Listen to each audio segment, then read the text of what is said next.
बिस्मिल्लाहिर्रहमानिर्रहीम। मैं मम्मा का मेन जिस तरह कि अरसा 3-4 साल तो माशाअल्लाह लंगर जाता जी।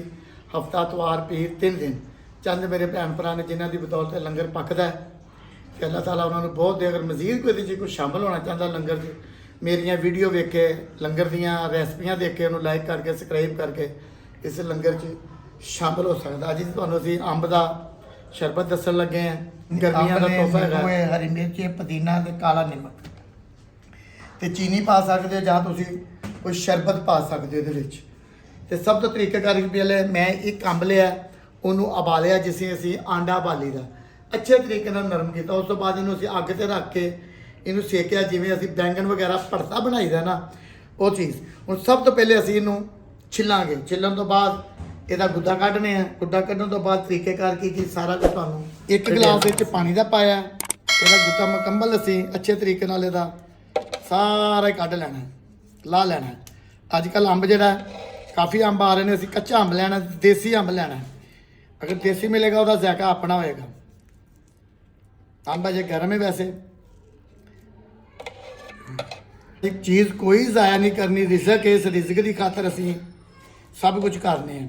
देखें गिटक बिल्कुल साफ हो गई, ये कोई रस नहीं है। असी उन्हें थोड़ा सा ग्राइंडर करेंगे।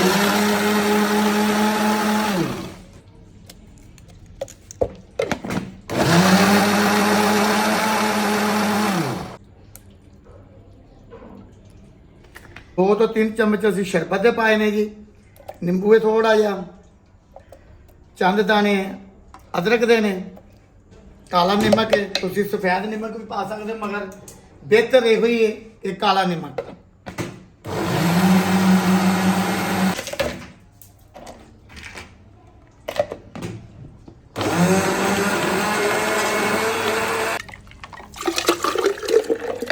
माशाल्लाह जी तुसी मधानी होंदी है हथ वाली, जिस तरह लस्सी बनाई दी तुसी ਉਹਦੇ ਚ भी बना सकते हो। वैसे फैंट के भी बना सकते हो, ग्राइंडर करके भी बना सकते हो, जूसर ना भी बना सकते हो, किसी तरीके ना तुसी बना सकते हो। बहुत अच्छी रेसिपी है, बहुत मज़ेदार रेसिपी बनी है। गर्मियों वास्ते जिगर मेदे की गर्मी दूर करती है। इन्हों हम असी माशाल्लाह अच्छे भांडे बर्तनों कढ़ने गिलासों तो भी तरीके करता। अल्लाह खैर जी।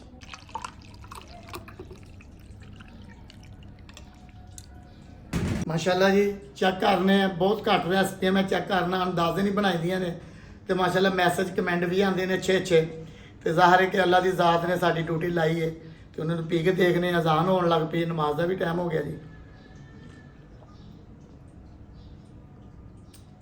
माशाल्लाह जी अच्छा फ्लेवर बने हैं।